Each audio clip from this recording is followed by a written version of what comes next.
In a world where everyone knows everything. Yeah, right. One dad stands below everyone and yells, "I know nothing." Please welcome. This is the Dad Who Knows Nothing podcast. All right, everybody. This is the Dad Who Knows Nothing podcast. I'm so excited to have Andy Murphy with us today. Now, Andy Murphy founded the Secure Dad in 2016, realizing that every parent is a protector. And I think I'm speaking for all parents when we say that's the number one thing we want to do for our family is protect them. And he has an Amazon best-selling book, Home Security, The Secure Dad's Guide, which has helped thousands of people around the world. He also has a weekly podcast, the Secure Dad Podcast, and he's really here to talk through how we can do simple things to protect us in pretty much all facets of life. So, Andy, so happy to have you. Glad you could join us. Thank you so much, Dana. I'm happy to be here. I'm happy to talk to your audience. Like I was telling you before, I just love the concept of your podcast. I'm a dad who's constantly learning all the time. As a matter of fact, I had been going a couple of years with the Secure Dad, and I realized, I don't know that much about online security. I need to up that for me and my family.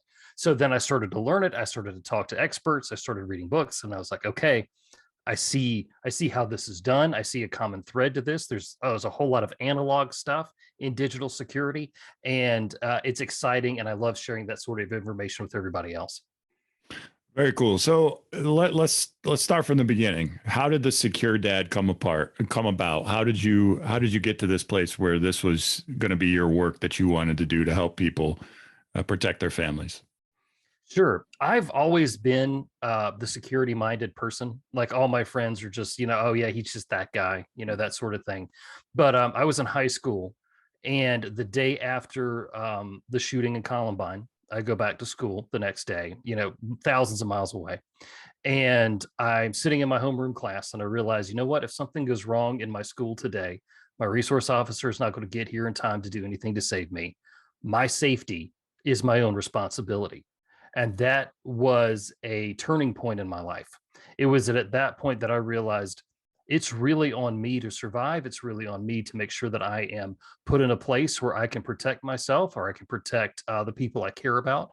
And I started at that point in time making plans to, if something goes wrong in this room, how do I get out? It was really the fundamentals of situational awareness, which I'm not sure was an actual term back then. I think then I just thought it was paranoia, but it's actually a science, and there's amazing people who teach it now.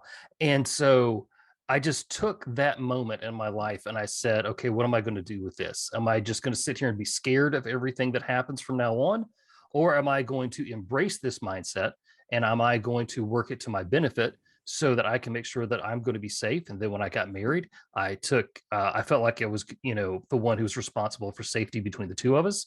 And now that, we have a child, it's me. I'm taking care of me, my wife, and my child when it comes to home security, protecting them in public and online.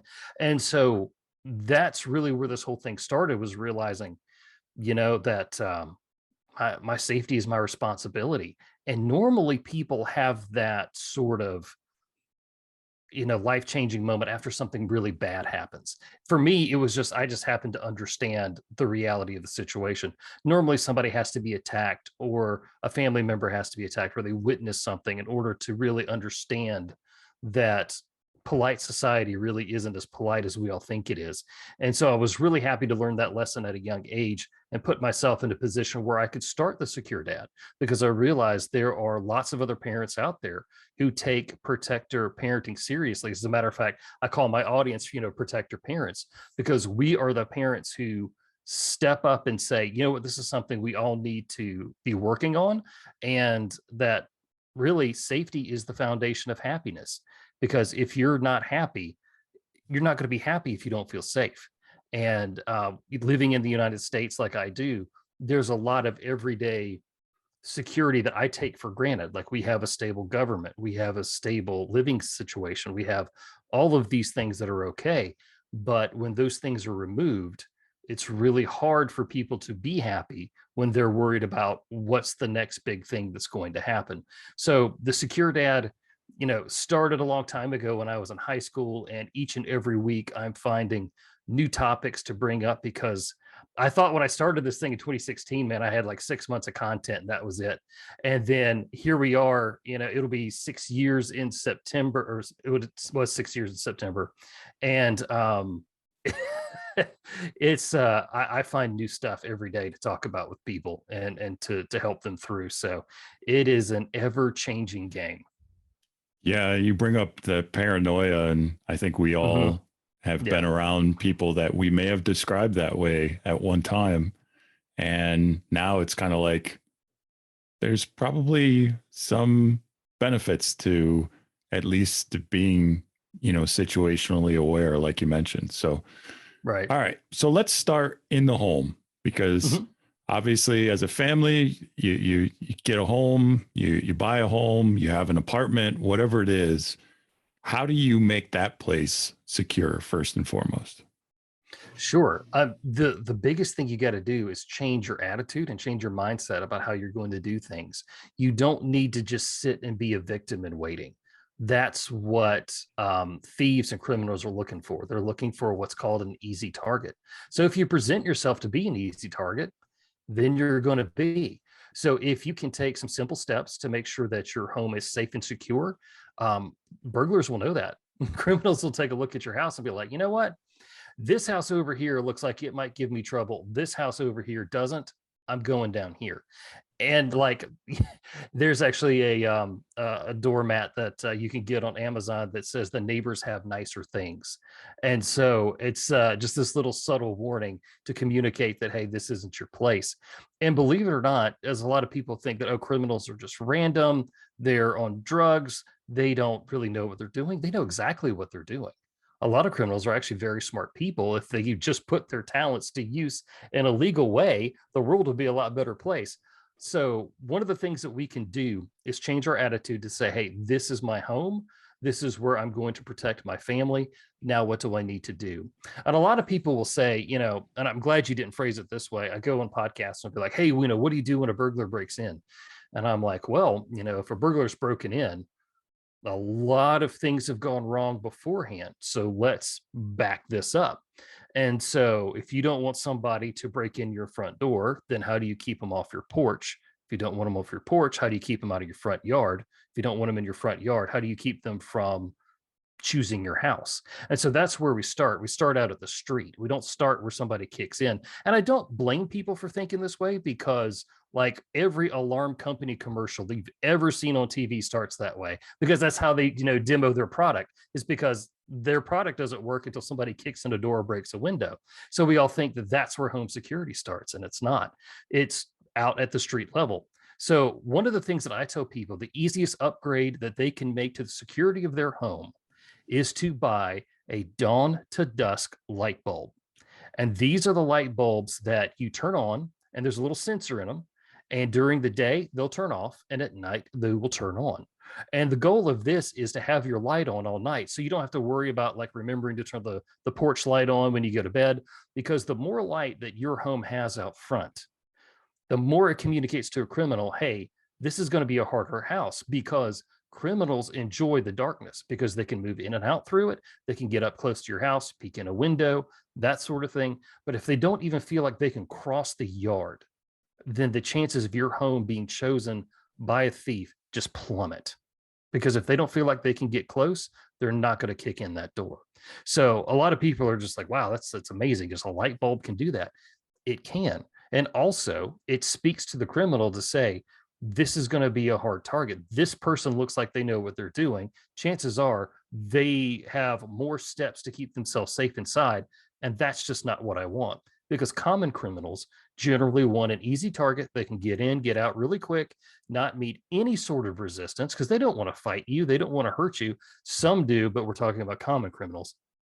And so the more that you can communicate to them that your house is not going to be easy for them, the better off you're going to be. And you don't have to sit there and worry at night about, what do I do when the door kicks in? And we can talk more about that in a second. That's when you you enact your plan to get your family to safety, because that's the biggest problem that I've seen, or the biggest issue that most people have, is they're afraid of, what am I going to do when somebody kicks in the door and I'm asleep at night, that sort of thing. And so I wrote a book on home security. That was a scenario that I chose for the end, when we brought everything, all the lessons together. But the reality is, most burglaries and home invasions happen during the day when you're at work. And that's because nobody's home to resist the criminal. They want to get in, grab your jewelry, grab any sort of valuables that they can, and get out, that sort of thing. So really understanding, hey, I'm going to take my home security seriously. These are the real threats that I need to worry about. I'm going to start protecting my home out at the street level, will go a long way. So when you talk about lighting, do you prefer a continuous light or motion sensor? Is there any difference to that?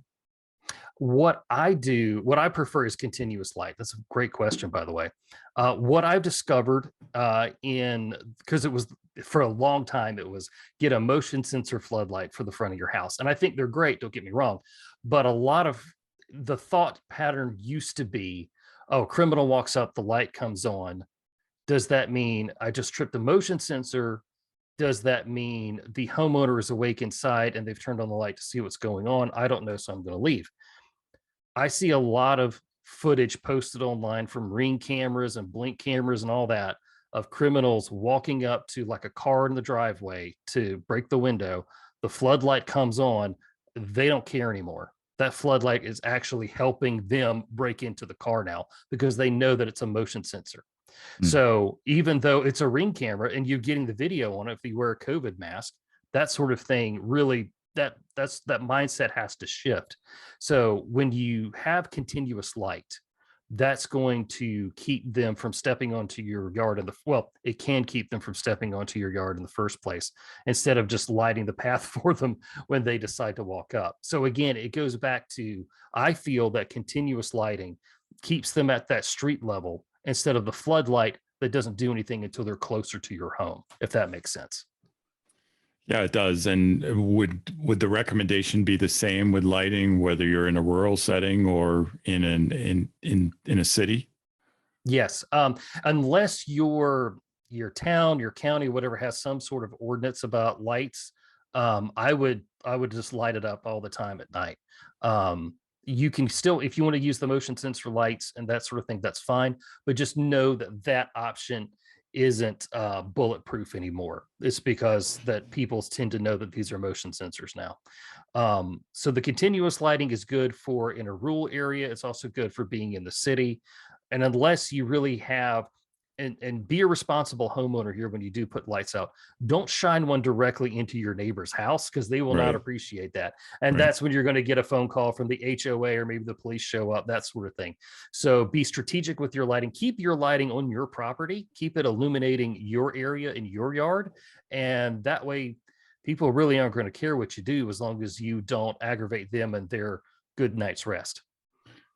Nice. So let's go another level now Okay. for homes. What would be the next level of that security? So so we're out at the street. The next level is the yard. If they're walking in, let's just say that you live in a suburban neighborhood. You've got a little bit of grass in the driveway and the garage. So when you are treating your home, don't underestimate the importance of landscaping. And I know a lot of people don't want to hear this, but you really do actually need to take care of your yard. As a dad, of course, I want to take care of my yard, that sort of thing. That's sometimes not a priority for people. Keep your grass cut and make your home look like it's appreciated. That's the biggest thing. There are people who will tell you, don't overly landscape your yard, because if you do, it will look like you have disposable income. And if you have disposable income, then you've probably got higher value items inside the house, or items that can be pawned easier. So there's a little bit of psychology to yard maintenance. So another thing to do is to make sure that if you have any bushes or shrubs in your yard, that they are cut low, below the window line of your house, so that people can't move up behind them and then look out. And also to cut them up from the ground so that you can see feet underneath it. So if you're parking in your driveway and you walk up and, hey, there's a pair of boots behind my rose bush here, that's unusual. I'm going to get back in my car and drive off and call the police. So if you can do those things there, you're going to be okay in keeping people from getting to that front porch. So you've gone from the yard, uh, gone from the street to the yard now, and to keep people off the porch, we want to keep it lighted up just like we were keeping the other areas lighted up. To I am dumbfounded by this, but the number one way that burglars get into a home is through the front door. They're either going to kick in the front door, or there's people out there who believe that we're all living in Mayberry and why should I have to lock my front door, that sort of thing. And they'll come up. I have seen video after video after video of guys who creep up on houses. They're about to break in, and the first thing they do is they try the knob. Is they're not going to try to do anything else. They're looking for that easiest solution to get in the house. So they're going to try that knob to see if it's locked. So as long as your door is locked and you've got a good deadbolt on it, and a good solid door that opens into your home, those are all things that are really going to help you out there. I also suggest that people get a storm door for their front. Not only does it protect the door in the event of bad weather, but that's one more barrier that a burglar has to break to get into your front door, and it's going to make a lot of noise. Try to get one that has a lock on it. Also, this one's important too with a storm door.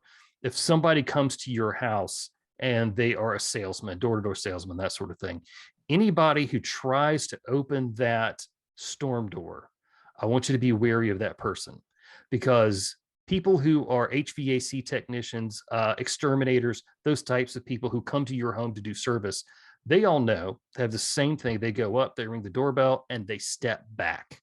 They're going to step back 2 to 3 feet because they don't want it to look like they're crowding the door. So anybody who's going to come up to your front door, ring that doorbell, and they pull on that storm door, or they try the handle on your front door, that's somebody that you got to be suspicious of. I wouldn't open the door for that person unless you gather a whole lot more information about what's going on, especially if you're not expecting somebody. Yeah, it makes a lot of sense. So you talked about cameras, and there's so many different options out there now: doorbell cameras, motion detector cameras that turn on night, ones that can detect motion at night and record video at night. What is your opinion, and what do you advise your clients regarding cameras? Sure. I'm a strong supporter of having video surveillance for your home. I tell people to make sure that you have cameras outside of your home that are covering every entryway in. So that's your front door, your back door, your garage door, and any other ways that people can access your home easily from the outside. And you put cameras there. They can be overt or covert, meaning that people can see them from the street. Like those, man, you walk by a house that has a Ring doorbell on it, you can see that little blue light from like half a mile away. So a lot of people will see it like, oh man, they got a Ring doorbell, I'm not going there, that sort of thing. So you can have them to where they're seen, or you can have some that are very close up. So it just kind of depends on what you want to do and what your budget is. When you have the DIY cameras like Ring, like Blink, like Nest, things like that, they offer a lot of great benefits because you can do it yourself. But then there were also the old school wire systems that you would actually call somebody and they would put multiple cameras up, and you'd have a DVR that you could sit and they're continuously recording, that sort of thing. Those are really the best. Those hardwire ones with the DVRs really are the best because they're going to go all the time. But like the Ring and the Blink, if you have multiple cameras, you can't watch both of them at the same time, that sort of thing. And sometimes one will take priority over the other, and it'll have a clip and it'll send it in, and the other clip won't ever come in because the system's too busy and that clip gets dumped. So there's a lot to surveillance for your home. And another thing that I really stress with people, and I feel strongly about this one, is limit how many cameras that you have in your house. And I would say that you don't have any of them inside of your house. A few years ago, Nest, got in trouble because people thought that Nest cameras were getting hacked easy. Well, Nest is a Google product. And so what was happening is people didn't have very strong passwords for their Google accounts. So when hackers got into their Gmail, they start poking around and saying, hey, what other Google services do they have? Oh, hey, look, they've got home surveillance with Google. Well, let's turn on their cameras and look at them and see what they're doing. And so it wasn't necessarily an exploit inside of the cameras. It was just, you know, the homeowners not having strong passwords to keep out the bad guys. And what was happening was sensitive footage was being taken of people inside. There's actually this really bad video out of Tennessee around Christmas time where there's a camera up in a little girl's room, and this voice comes in and says, "Hey, little girl, how are you?" And she starts, you know, freaking out because this camera's talking to her. It's not her mom's voice, it's not her dad's voice. And she's like, "Who are you?" And it's like, "Oh, it's Santa Claus." And, you know, that sort of thing doesn't happen if you don't have a camera in your child's room. And I know as parents, like, you didn't want to have to get up in the middle of the night to go check on the kid if there was a funny noise. And so you might have put like one of the little baby monitor things in there. I suggest that you really, really minimize the cameras that you have in your house, because there's a lot of footage in your home that you don't want other people to see, even if it's just you walking around in your pajamas, that sort of thing. You know, that's not footage that everybody else should have access to. And that's not footage that you really want recorded of yourself. So I really caution people, put them outside. If you do have to have one inside, make sure it's very limited in what it can see and when it's on. And just try to protect your family's privacy there too. Great. You know, like I said, I mean, all really good things to think about. And I think our listeners will, you know, even if they can put one or two of those things into practice, I think it'll help. Oh yeah, for sure. Help with their home. Yeah. Anything else with the home that you have found and that you really recommend? Have a good relationship with your neighbors. That's a big one. That was something that really helped me out. I went on vacation not long ago, and one of the things that I tell people to do when they go on vacation is to make sure that you get your mail held, and that any packages that you're going to have that are delivered either goes to like a UPS store, or you have a neighbor come by and pick it up, that sort of thing. Well, we left for a week-long trip. And I check my home surveillance camera, and sure enough, there's a package sitting on the front porch that arrived just after we left on day one. And I'm like, you've got to be kidding me. You know, here I've done all of these things to make sure. And it was something that my wife had ordered like a month earlier and didn't have any tracking on, and it just randomly showed up. So I call a neighbor. You know, even though I'm like hundreds of miles away, I call a neighbor and I'm like, "Hey man, can you go pick up this package for me?" He's like, "Yeah, man, no problem." I was like, "Hey, by the way, we're gone for the next week. Do you mind looking out for the house while we're gone?" "Yeah, sure, no problem," that sort of thing. Because when they go on vacation, I look after their house. When I go on vacation, they look out for ours. And knowing that you have somebody who is looking out for your home, who has that vested interest in your neighborhood, really goes a long way to making sure that everybody's home is safe. Yeah, another great suggestion. And if you can have one, have two or three everywhere Yes, around your yes. house. You know, if you have good neighbors and, you know, good relationships with them, it's just going to help that community stay safe, and especially your home itself. Mhm. All right. So the next area we're going to talk about is in public, at the Right. mall, at the movie theater, taking your family out. You're going out to a restaurant.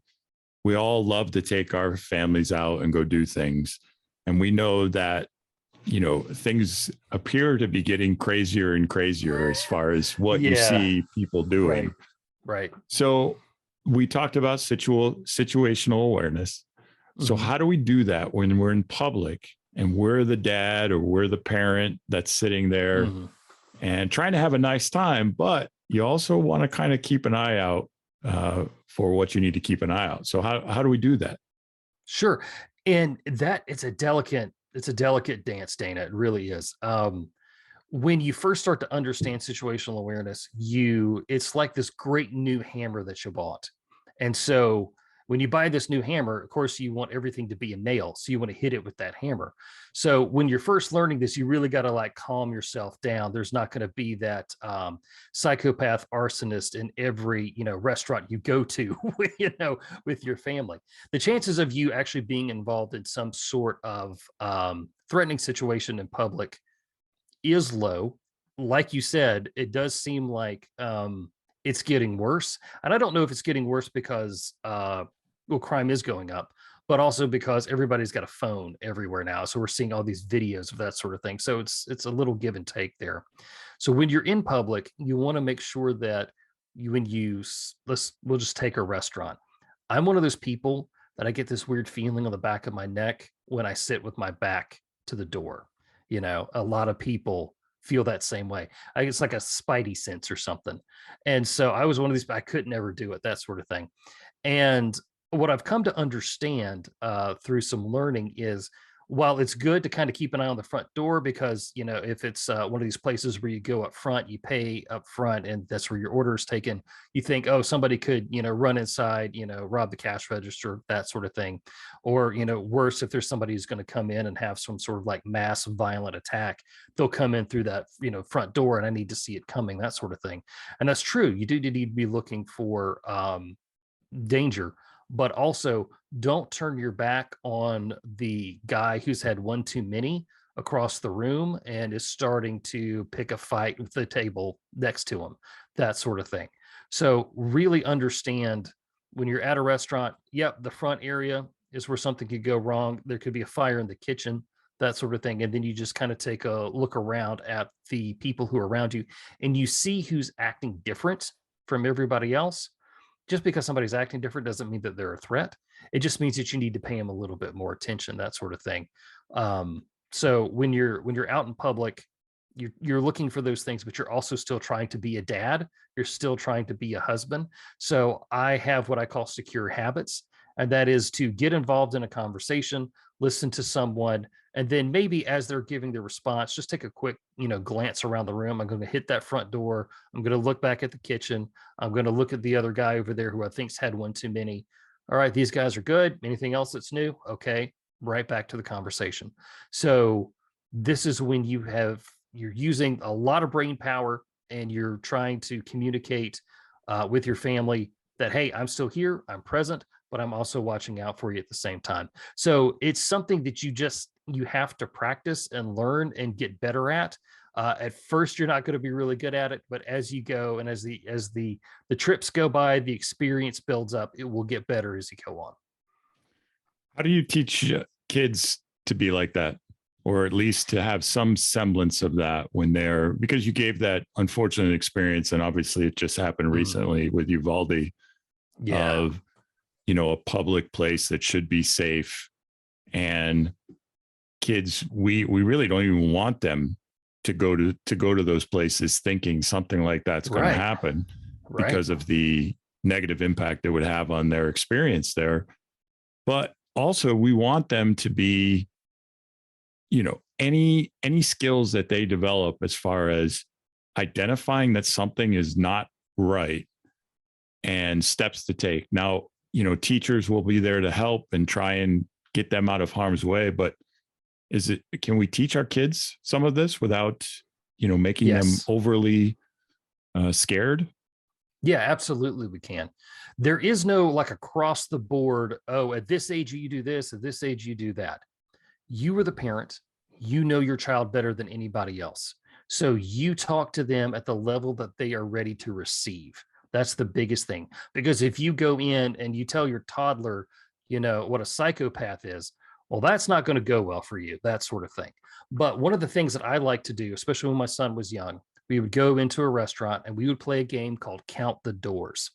And so he was learning how to count, and he would just, point his little chubby finger around, and he'd count all the doors out loud, and people would look at him and be like, oh, look at him, he's pointing, that sort of thing. But what I was teaching him was, these are the ways to get out if something goes wrong. And it was just simply a game of count the doors. And so we played it so much that my son really enjoyed it. Like one time we went to sit down somewhere and he's like, hey, we're not playing our game. I was like, oh, sure, let's go and play the game. And then one time he was like, hey, there are 8 doors in this restaurant. I was like, well, I didn't even ask you. He was like, I counted already when we were waiting. And I'm like, there we go. So that's actually, I have a online course called Unlocked: Releasing Your Inner Protector Parent. And that's one of the games that I teach parents that they can share with their kids. There's another one, it's it's called Restaurant Bingo. And what you do is when you sit down, you're waiting for your food, because gosh, sometimes kids are hangry and they need to be, like distracted from the fact that they're so hungry. So it's a little bingo card that you print out, and you can use change or whatever it is to cover it up. But it's like, find a person in a blue shirt. Where's the fire extinguisher? Where's the front door? Is there somebody here who has jeans on? That sort of thing. Just trying to get them to look beyond what's happening in their immediate circle. that sort of thing. So if you can teach kids, hey, mental mapping, which is what I just was talking about. It's that mental map that you have of every place that you go into, your office, your church, your favorite restaurant, the gas station, that sort of thing. You know where the front door is, the back door is, that sort of thing. So that when something bad does happen, you don't have to look around and see where you are. You will just instinctively know, I am closest to this emergency exit.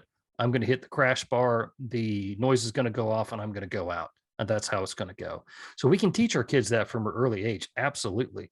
We can also start to teach kids what sort of like behavior patterns to look for in potential classmates that could be a problem.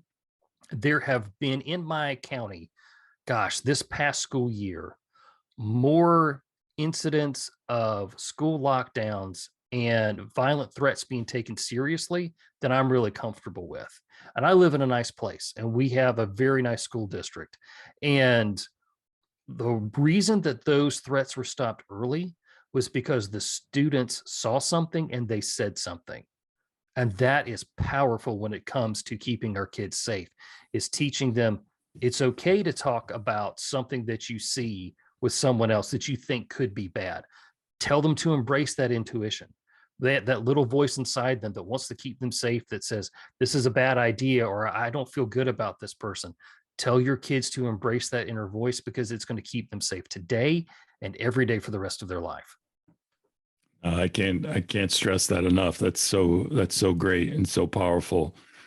And you're right. At any age, we can start making them aware of their surroundings and aware of what they're seeing around them. And just that by itself should help them to respond when something happens. Mm-hmm. All right, so we're going to talk about one other area, and it's something that parents deal with, right? And that's online. Right. Obviously, being online is a huge part of all of our days. Yep. Whether we're at work online, you're getting some downtime online. We're watching, all of our TV and content online. And obviously, there's so many good things that come with that, but there's also some dangers. And as parents, sometimes we get trapped with just thinking about how much is too much. And we don't necessarily talk about how to keep them safe. So how do we keep our kids safe when they're online? How do we help them to be able to protect themselves? And also, are there safeguards that we can use as parents to keep them safe because they may not know? Sure. Dana, you and I we're living in this awesome time where you and I are older than the internet. We didn't have this in our childhood, and I'm so glad that we didn't. But like when, I don't know what it was like in your house, but in my house was, when I went to school, I was expected to act a certain way because I had been raised to a certain standard. When I went out with my friends, I still needed to act to that, standard. Didn't always happen, but I knew how I needed to act, and I knew how I needed to present myself and who I needed to be. And we need to teach our kids that same rule for being online. You are online the same person that you are when you are in your school, when you're in class. So there's a lot of like cyberbullying that goes on and all sorts of like exploitation that's done from minor to minor. And you need to help kids understand that the internet doesn't hide who they are. As a matter of fact, in a lot of ways, it makes it easier to be traced to you because there are text messages that exist. There's videos that exist. There's IP addresses. There's MAC addresses. There's all of these things can be done. It's actually, I feel, harder today to get by with some types of crimes online than it is in person, just simply because there's so much data out there that can be used by law enforcement to thankfully prosecute, people who've done bad things. So the first thing we need to tell our kids is be who you are online, just as you are in person. And that will go a long way. Another thing, it's like every other week, there's a story about, a child was exploited through Roblox or through Minecraft or through Fortnite. The how the exploitation or what platform the exploitation occurred really doesn't matter. I had Chris Hadnagy on the show. He is a guy who's famous for social engineering, but he has an amazing group called the Innocent Lives Foundation, where he uses his hacking skills to get people to go out and work in tandem with law enforcement to bring online predators to justice. And he told me on my show, he's like, Andy, everywhere kids are, the predators are already there.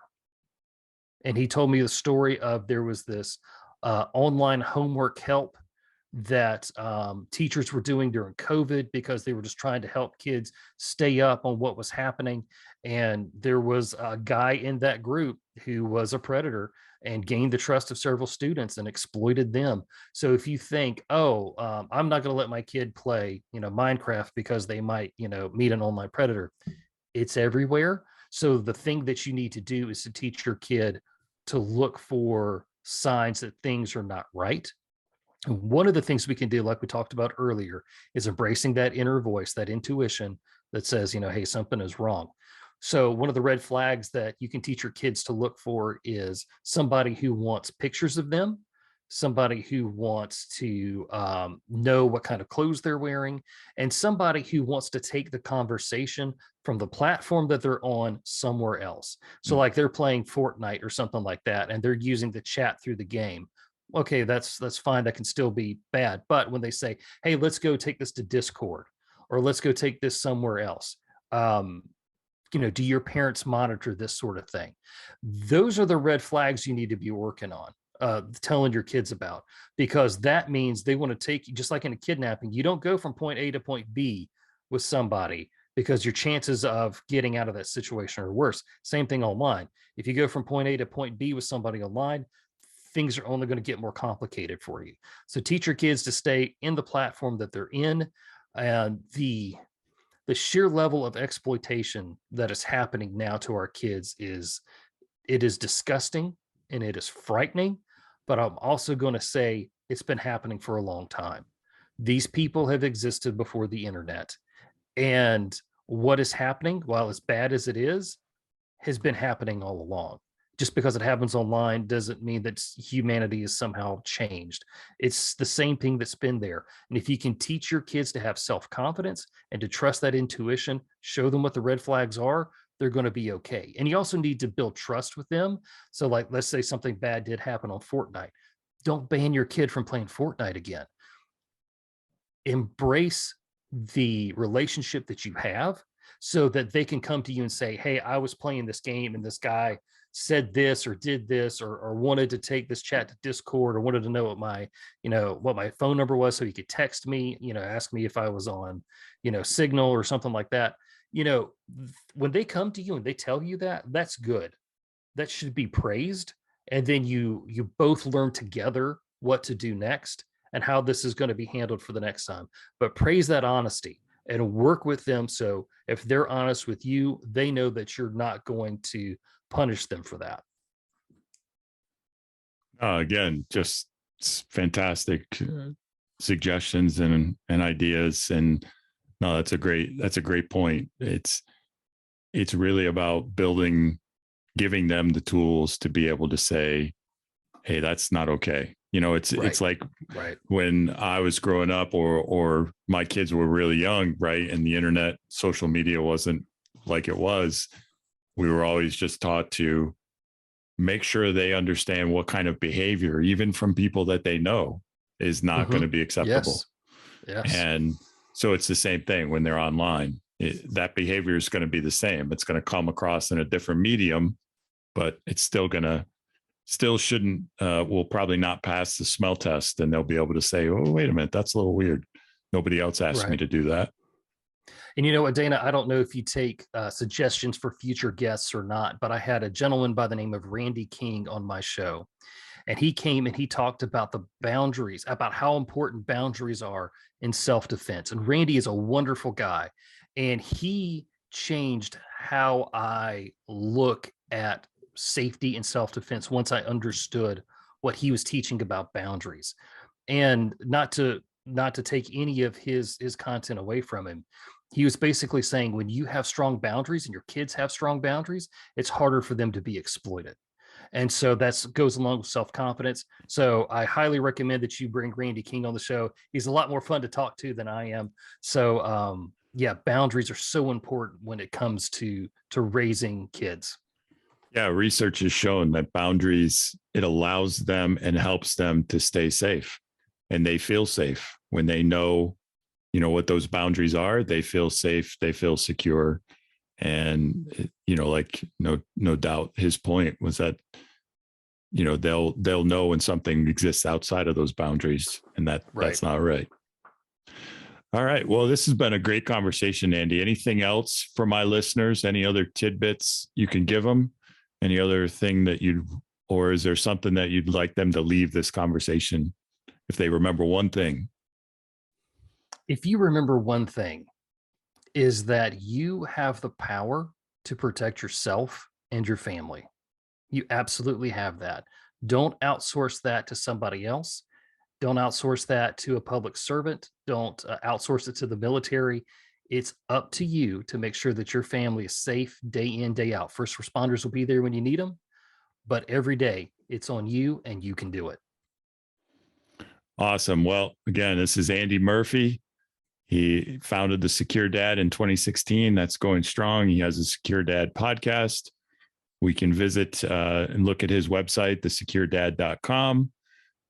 Thank you very much, Andy. This has been really good tips, good things that we can all put into practice. And even if any of my listeners just take one thing that they can put into practice to help secure their home, secure themselves when they're out in public with their family, or make it more secure for their kids when they're online, then we would have done some good here today, Andy. So I appreciate your time. I appreciate you, Dennis. Thanks for the opportunity. Thank you for joining us on our journey to learn about various topics. If you'd like to get in touch with the Dad Who Knows Nothing, connect with him at the Dad Who Knows Nothing on TikTok and Instagram, or Dad Knows Zero on Twitter. If you have a moment and you like this episode, drop us a review wherever you listen to your podcasts. Have a great day and enjoy your journey through this game called life.